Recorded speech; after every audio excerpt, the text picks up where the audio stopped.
기도 드리시겠습니다. 우리를 바라보시고 지켜주시고 항상 함께하여 주시는 주님, 우리가 눈을 들어 산을 보니 도움 어디서 올꼬? 천지를 지으신 하나님이 우리 도움이십니다. 천지를 지으신 하나님이 우리 구원이십니다. 우리가 부르기도 전에 응답하시고 우리가 의지하기도 이전에 우리를 지탱하여 주시니 감사합니다. 그 도우심과 그 지탱하심과 그 반석의 이름은 오직 예수 그리스도입니다. 감사합니다. 천하 사람 중에 우리를 구원하실 유일한 이름, 우리 주님 예수 그리스도의 이름으로 기도합니다. 아멘. 자, 오늘은 그것만큼은 두고 볼 수 없었습니다 라는 말씀으로 주님의 은혜를 함께 나누도록 하겠습니다. 여러분, 2021년도에 개봉한 영화 중에 페어웰이라는 영화가 있습니다. 제목 뜻이 이별, 작별, 안녕, 빠이빠이 이런 뜻입니다. 이 영화의 줄거리가 뭐냐면, 주인공은 중국에서 미국 뉴욕으로 이민을 간 이민자 가정의 1.5세대 미국으로 이민 간 젊은 중국 여성입니다. 그런데 이 가정에 아주 안 좋은 소식이 찾아옵니다. 중국에 계신 할머니가 위독하니까, 큰 병에 걸리셨으니까 가족들, 친척들 다 중국으로 모여라, 이런 소식이 찾아온 겁니다. 그래서 중국으로 가봤더니 진짜 할머니는 시한부 판정을 받으시고 심각한 병에 걸리셨습니다. 근데 집안 어른들이 회의를 해서 뭐라고 하기로 했냐면, 우리 어머니한테는, 이 중국 할머니한테는 비밀로 하자. 어차피 연세도 많으시고 이제 곧 돌아가실 텐데 굳이 무슨 병에 걸렸다고 해서 놀래게 하고 아프게 하고 얼마 남지 않은 여생 그냥 편하게 가시도록 우리 엄마한테는 비밀로 하자, 이렇게 집안 어른들이 회의를 한 겁니다.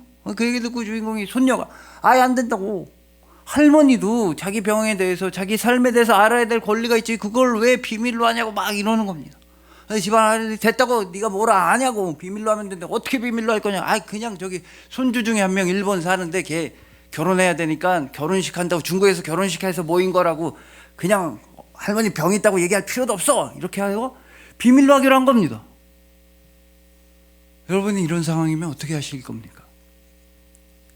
좀 물어보면, 만약에 연로하신 어머니나 할머니가 진짜 큰 병에 걸리셨다, 시한부다, 그러면 좀 비밀로 할 것 같기도 하다는 대답들이 있습니다. 진짜로 그냥 남은 여생 편하게, 마음 편하게 가시라고, 맛있는 것도 먹고 즐기다 가시라고 그냥 비밀로 할 것이다, 이런 의견들이 있습니다. 그런데 절대 나는 안 돼.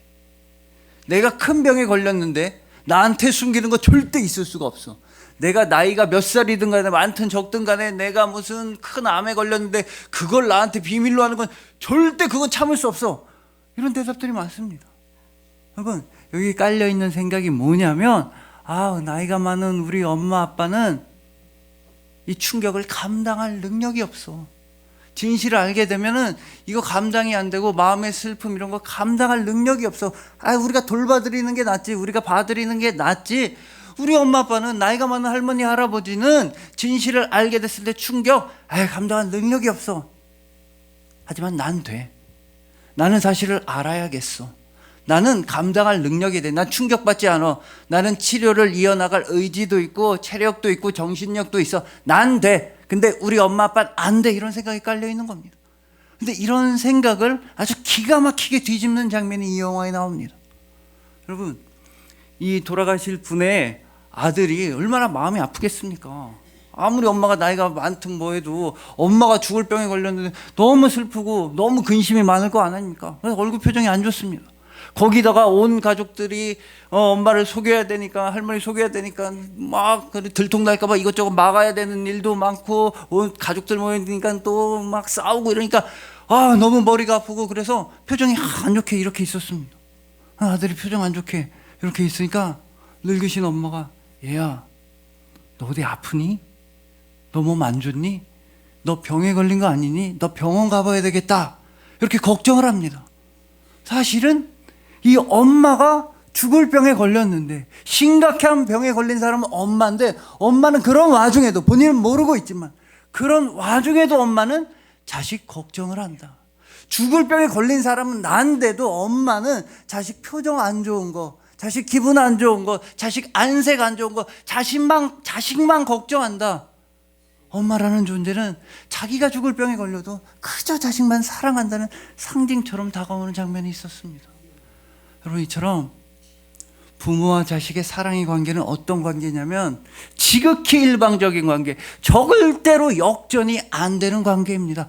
물론 자식도 부모를 많이 사랑하고 효도하겠지만, 아무리 부모가 자식을 많이 사랑한다고 할지라도 부모가 자식을 사랑하는 것만큼 사랑할 수는 없습니다. 자식들이 아무리 부모를 걱정하고 생각한다 할지라도 부모가 자식을 걱정하는 것만큼, 생각하는 것만큼 할 수가 없습니다. 이 사랑의 관계, 이 사랑의 크기, 이 사랑의 깊이는 절대로 역전될 수 없습니다. 언제나 부모가 자식들을 훨씬 더 많이 사랑합니다. 마찬가지로 하나님 아버지께서는 여러분들을 너무나 사랑하십니다. 여러분도 하나님 아버지를 사랑하시겠지만 아버지 하나님은 여러분들을 진짜로 사랑하십니다. 어느 정도로 사랑하시냐면은, 하나님 아버지께서는 우리가 사랑받을 자격이 있어서 사랑하시는 게 아니라는 겁니다. 우리가 되게 착해서, 우리가 막 성공해서, 우리가 본받을 만한 사람이라, 우리가 돈이 많아서 아버지는 우리를 사랑하시는 게 아닙니다. 우리가 엄청 착해서 사랑하시는 게 아니에요. 엄청 효도 잘해서 사랑하시는 게 아닙니다. 하나님 아버지께서는 여러분들이 자녀라서 사랑하시는 것이며, 여러분을 사랑해서 사랑하시는 것입니다. 오늘 본문에서도 정말 자식들을, 아들들을 너무나 사랑했던 한 엄마, 리스바라고 하는 여인이 나옵니다. 이 엄마는요, 아들들을 어찌나 사랑했던지 아들들이 살아있을 때도 너무너무 사랑했고, 그리고 동시에 아들이 사망했을 때도 동일하게 사랑했습니다. 리스바는 아들이 살아있을 때도 자식을 사랑했고, 그 아들들이 한날 한시에 죽었는데도 동일하게 사망한 아들들을 똑같이 사랑했습니다. 이건 세상 최고의 사랑입니다. 하지만 하나님 아버지의 사랑은 세상 최고의 사랑을 뛰어넘습니다. 하나님 아버지는 여러분들을 정말로 사랑하시는데, 여러분들이 살아있을 때에도 너무나 사랑하시고, 또한 여러분들이 죽지 않게 사랑하십니다.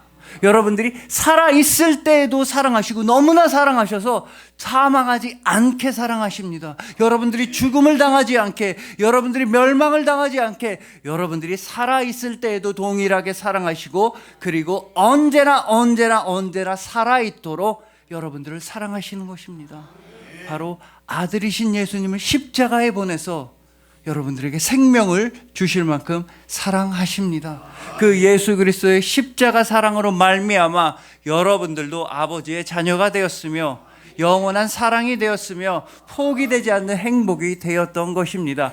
여러분들은 이 땅이라는 극장 가운데 계속해서 영원토록 상영될, 여러분들은 우리 주님 예수 그리스도의 영화입니다. 그래서 오늘은 오늘 본문 말씀을 통해서 온 세상의 창조주이시자, 온 세상의 주인이시자, 온 세상을 유지하시는 하나님 아버지의 자녀답게 온 세상 땅끝까지 이르르는 아름다운 책임감으로 온 세상 모든 영혼들을 사랑하는 우리 모두가 되기를 소망해 봅니다. 여러분들이 죽는 것만큼은 두고 볼 수가 없으셔서 우리 대신 십자가에서 죽임을 당하신 예수 그리스도의 영원한 사랑이신 여러분들을 주님의 이름으로 축복합니다.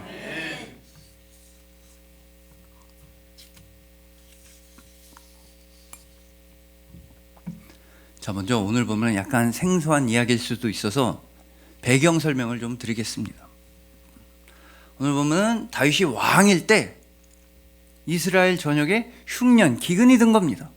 무려 3년이나 지속되는 흉년이니까 다들 힘들고 어려웠습니다.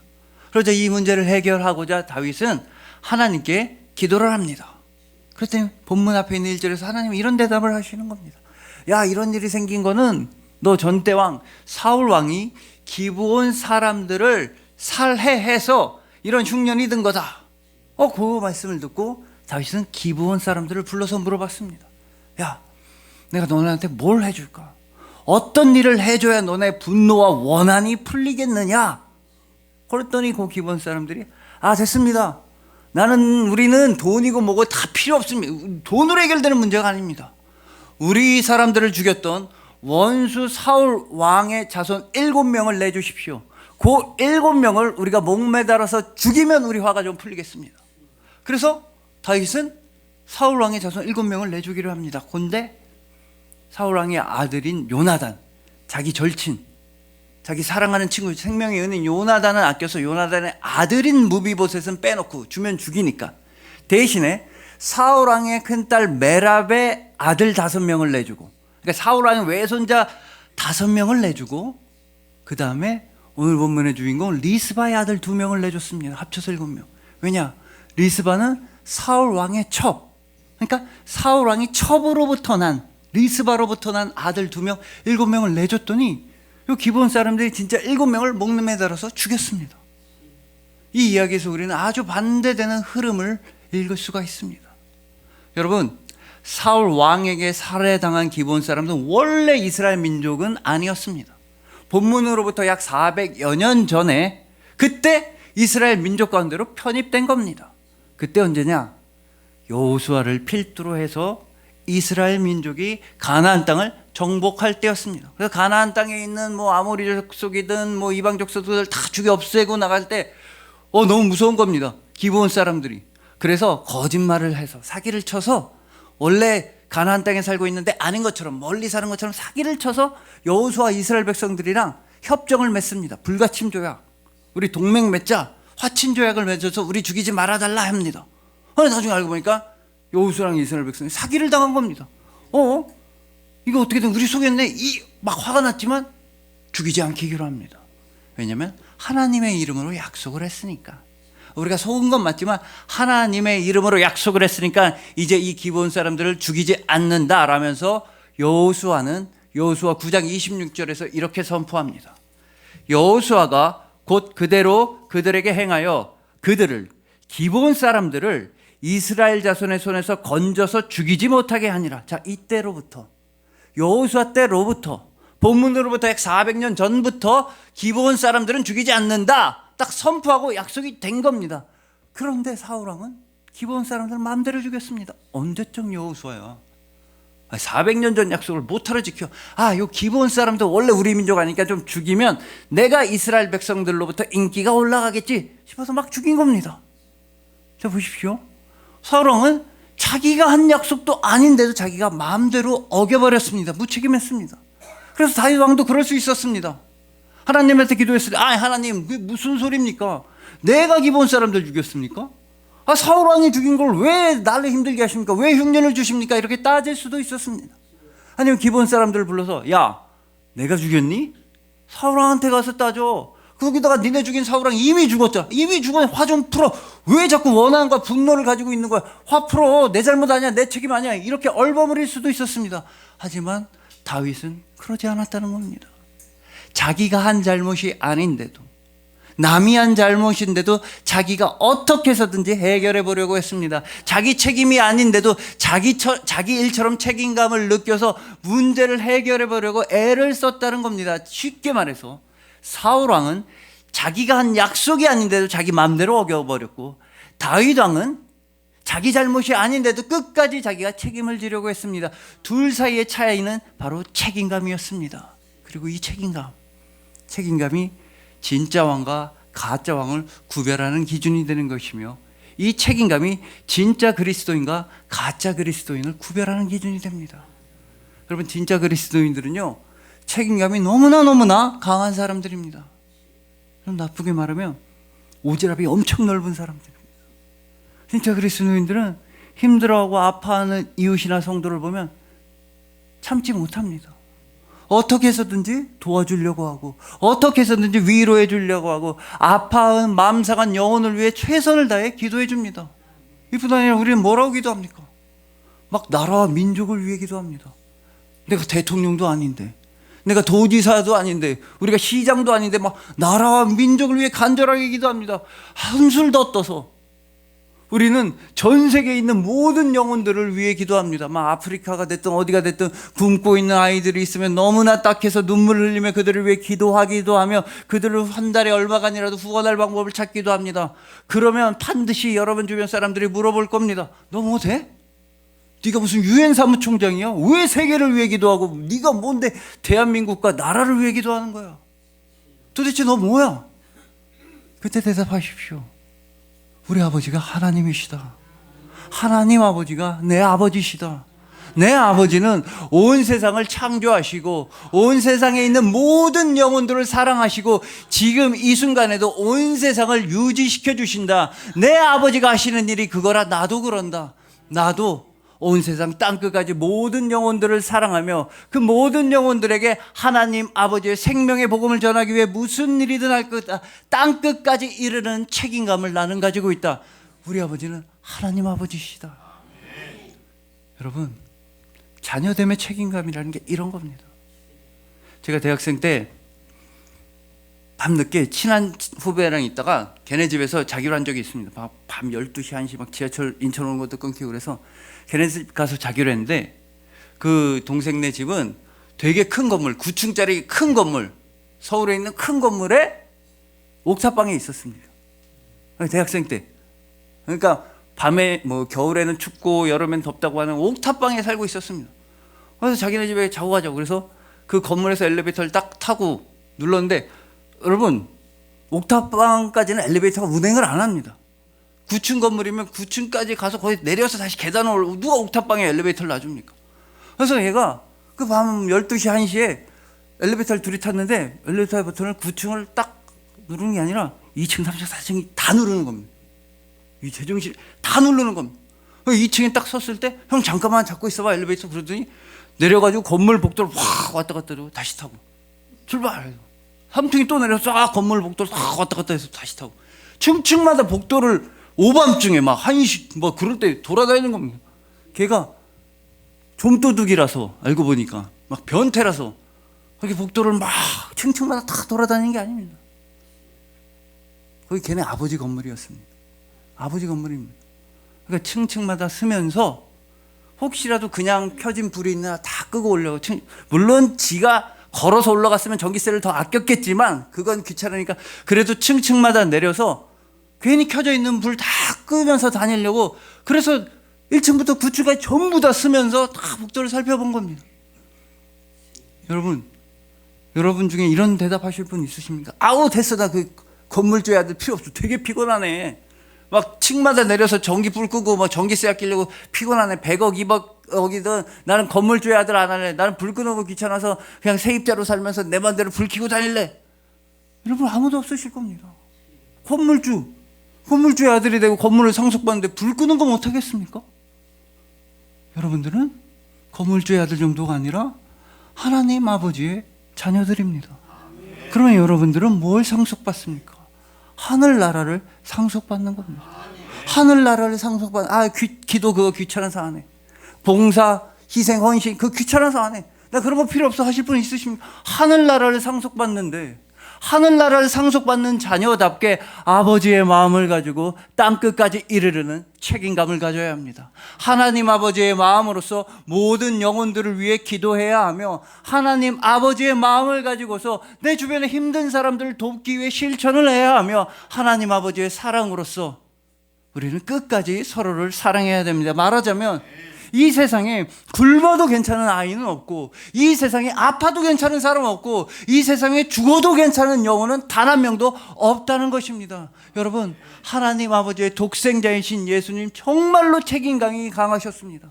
근데 예수님은요 책임감만 있으신 게 아니었습니다. 느낄 감자 책임이라는 감정만 느끼신 게 아닙니다. 기분만 느끼신 게 아닙니다. 부담감만 느끼신 게 아닙니다. 예수님은요 진짜로 책임을 지셨습니다. 예수님은 진짜로 등에 십자가를 짊어지셨습니다. 그렇게 예수님은 등에 십자가를 지심으로써 바로 여러분 모두를 다 등에 짊어지셨습니다. 언제까지? 천국 갈 때까지. 예수님은 절대로 여러분들을 등에서 털어내지 않으십니다. 절대로 무겁다고 버리지도 않으십니다. 예수님께서는 여러분들이 영원한 행복의 나라에 이를 때까지 끝까지 안전하고 평온하게 여러분들을 등에 짊어져 주시는 것입니다. 그러니 부디 하늘나라의 상속자다운 책임감을 느끼시길 소망합니다. 온 세상의 주인이신 아버지의 자녀답게 온 세상 모든 영혼들을 위해 열심히 기도하시길 소망하는 것입니다. 우리 주님 예수님께서 천국에 이르를 때까지 등에 짊어지시고 평온하게 아름답게 안전하게 천국으로 향하여 주시는 여러분들을 주님의 이름으로 축복합니다.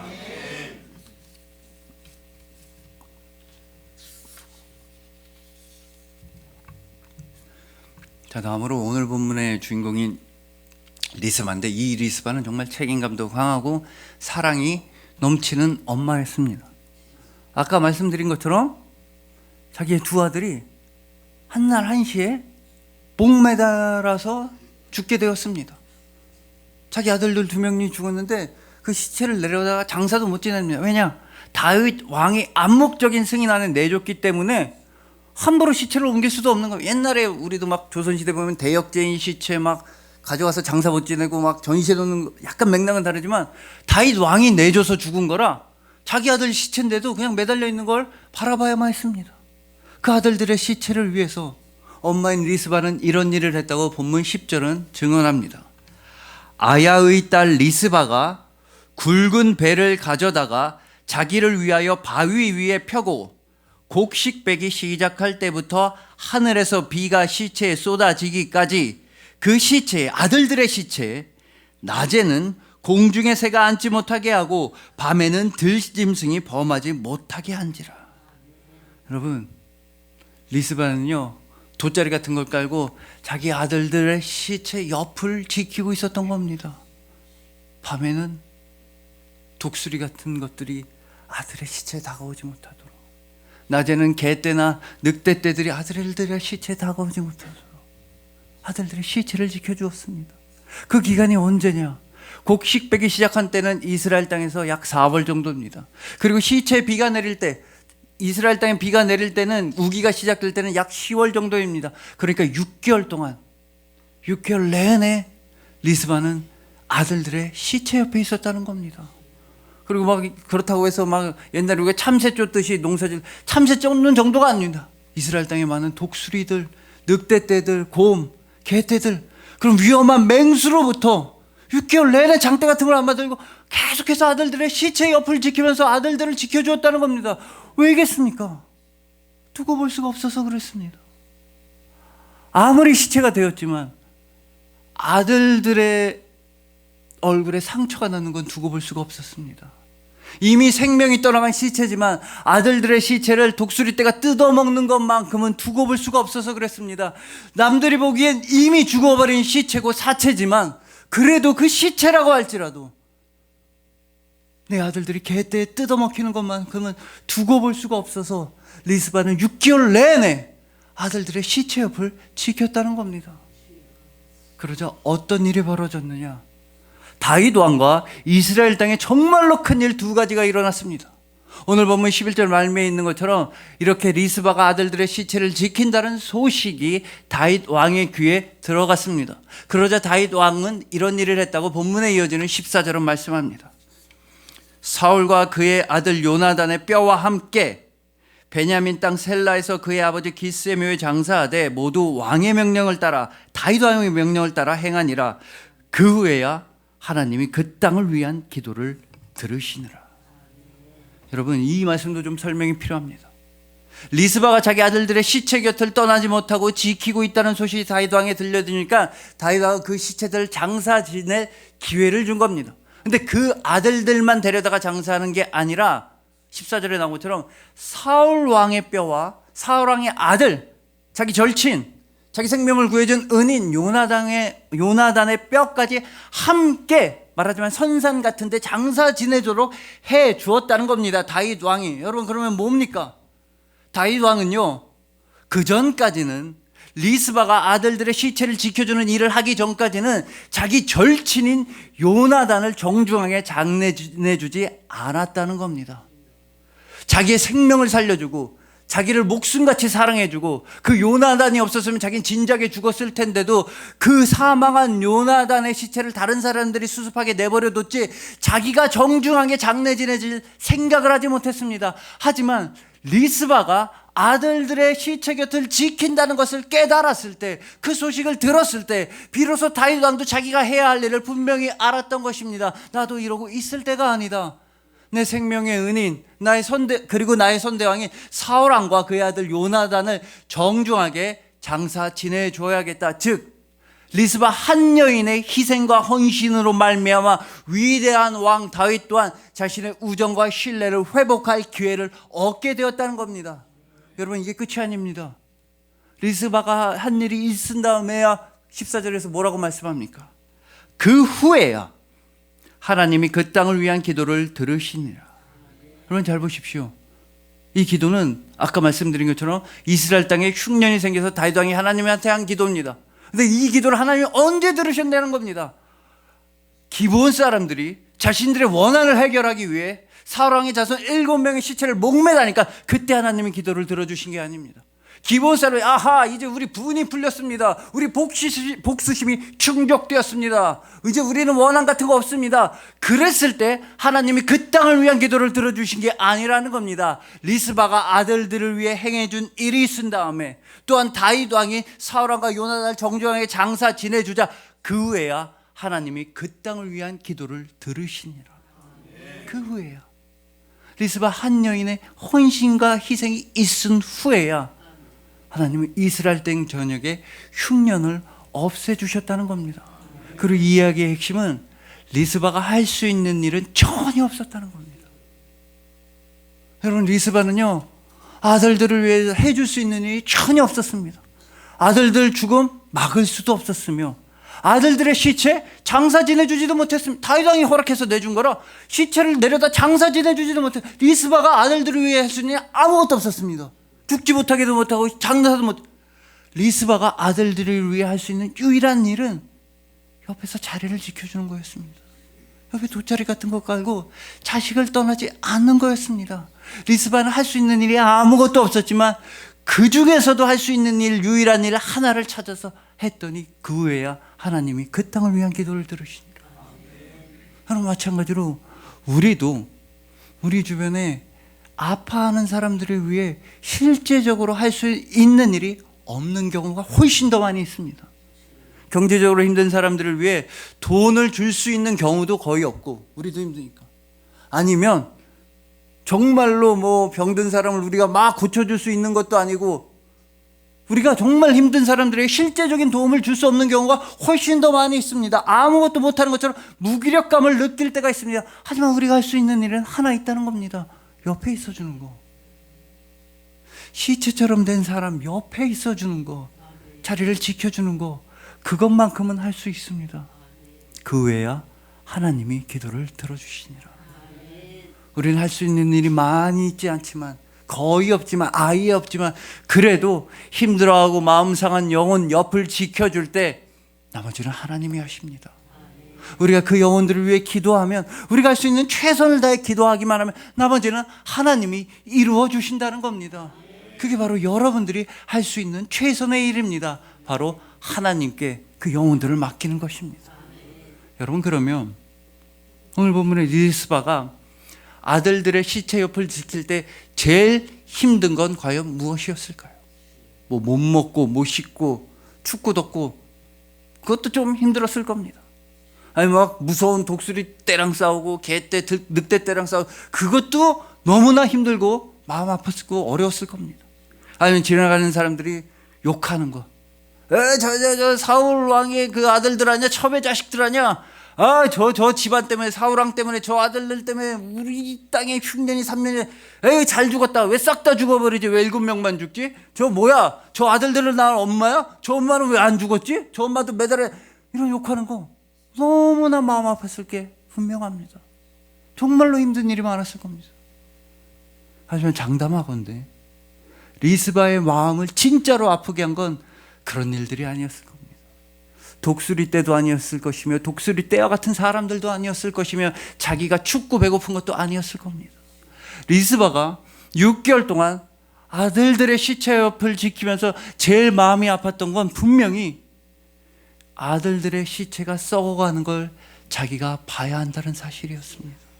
너무나 사랑하는 아들들이 6개월 동안, 아무리 건기라고 해도 여러분 6개월 동안 그냥 매달려 있는 겁니다. 사랑하는 아들들의 시체를 계속해서 바라봐야 합니다. 그런데 그 아들들이 서서히 썩어 문드러져 가는 걸 지켜보는 일, 그게 리스바에게는 가장 마음 아픈 일이었을 겁니다. 여러분, 제가 중학교 때 한 선생님이 이런 말씀을 하셨습니다. 야, 이 자식들아, 자지 말고 공부 좀 열심히 해라, 효도해라. 그러면서 자기 예전에 같이 학교에 있었던 동료 교사 선생님의 이야기를 해주셨습니다. 이 선생님이 참 성실하고 사람은 괜찮은데 아예 안 웃는다는 겁니다. 뭐 재밌는, 누가 웃긴 얘기도 한 번도 웃는 일이 없다는 겁니다.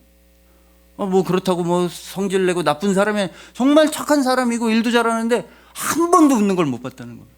그래서 나중에 어느 정도 시간이 지나고 이런저런 얘기 많이 한 다음에 쓱 물어보셨습니다. 아니, 선생님은 왜 이렇게 안 웃으세요? 다 좋은데 선생님 왜 안 웃으세요? 그랬더니 이 선생님이, 저는요 웃을 수가 없는 사람이에요.